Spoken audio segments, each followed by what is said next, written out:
श्री अमिताभ वाजपेयी जी। हम आपके आभारी हैं कि आपने महामहिम राज्यपाल के अभिभाषण के धन्यवाद प्रस्ताव पर हमें बोलने का अवसर दिया। मैं इतना कहना चाहूंगा कि राज्यपाल महोदया को इस अभिभाषण का धन्यवाद मैं इतना दे सकता हूं कि उन्होंने 1 घंटे का अभिभाषण केवल 8 मिनट में पूरा कर दिया। क्योंकि इसी बात का धन्यवाद है जो 1 घंटे मेहनत कराती उन्होंने 8 घंटे में किया। ये सरकार हर बात को पहली बार कहती है।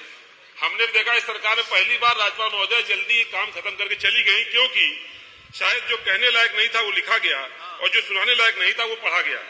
क्योंकि जो आए थे ख्वाब दिखाने वही अब हकीकत छुपाने लगे हैं। जो कहते थे सबका विकास अब जवाब तक देने से कतराने लगे।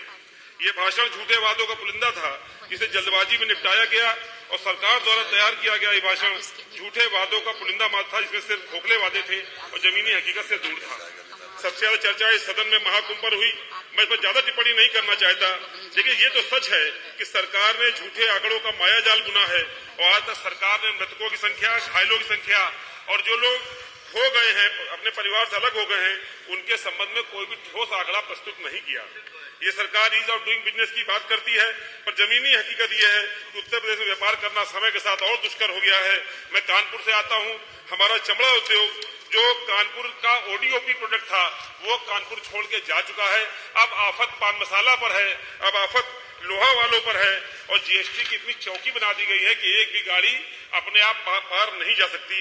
ये सरकार ईज ऑफ डूइंग बिजनेस की जगह ईज टू डाई बिजनेस की तरफ बढ़ रही है। और ये तो बड़े व्यापारी हैं, जो छोटा दुकानदार है, ठेला पटरी रेहड़ी दुकानदार है, उसका भी सम्मान सुरक्षित नहीं है। सरकार में फेरी नीति का अनुपालन नहीं हो रहा। 2022 से फेरी नीति की कमेटी नहीं बनी और कमेटी के भाव में जब जो जहां चाहता है मन मर्जी से चाहता है लाठी लेकर के ठेले वालों को भगा देने का काम करता है। इन्वेस्टर समिट के नाम पर बड़े बड़े दावे किए गए, जबकि वास्तविकता यह है कोई भी आंकड़ा जमीन पर दिखाई नहीं पड़ता है। इस बार तो आंकड़ेबाजी फिर भी कम की गई, पर हर बार जो बढ़ा चढ़ाकर आंकड़े बताए जाते थे, कितने रोजगार विकसित हुए, कितनी फैक्ट्रियां जमीन पर लगी, कितना इन्वेस्टमेंट हुआ, वो हम लोग कहीं दिखाई नहीं पड़ता।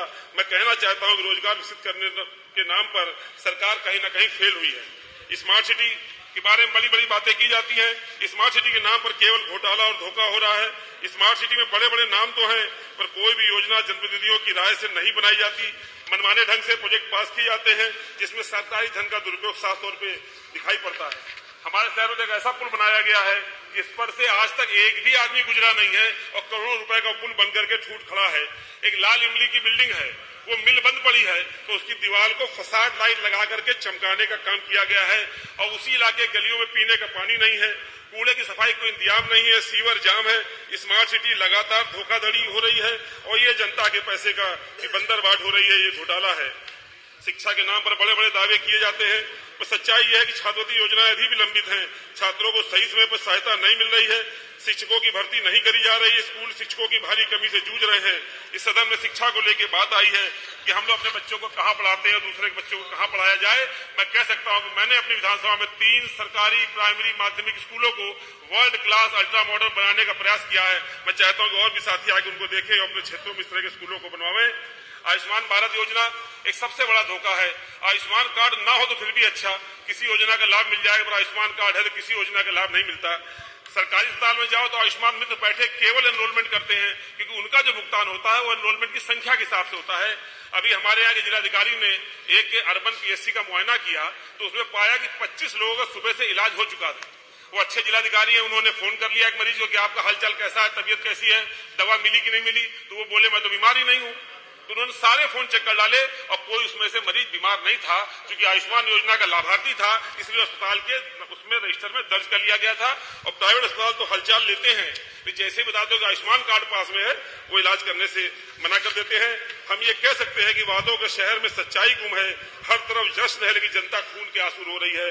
मैं सरकार से कहना चाहूंगा, कब तक जनता को सपनों में उलझाएंगे?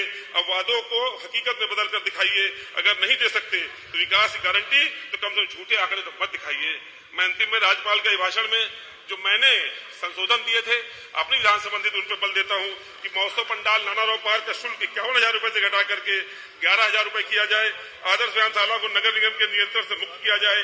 टूटा बरासाला मालवी पार्क का पुनर्निर्माण कराया जाए। उर्सुला अस्पताल में हाई डिपेंडेंसी यूनिट की स्थापना की जाए। जेके कैंसर अस्पताल में का आधुनिकीकरण किया जाए। चेस्ट हॉस्पिटल की सुविधाओं का विस्तार किया जाए।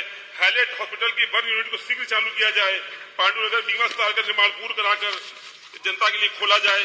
केपी अस्पताल बिहार रोड में 125 kV जनरेटर और डिजिटल एक्सरे मशीन लगाई जाए। शहर से आवारा जानवर हटाए जाए। फेरी नीति का सही अनुपालन हो। केसको ने जो अंडरग्राउंड लाइंस के नाम पर रोडें खोद के छोड़ दी हैं, इनको बनवाने के लिए सही ढंग से दोबारा जांच करा करके रोड कटिंग जमा कराई जाए। समय के अंदर खत्म करने के लक्ष्य से मैं एक अंतिम संदेश देना चाहता हूं कि आशा की एक किरण बाकी है। राह मुश्किल है मगर रुकना नहीं है।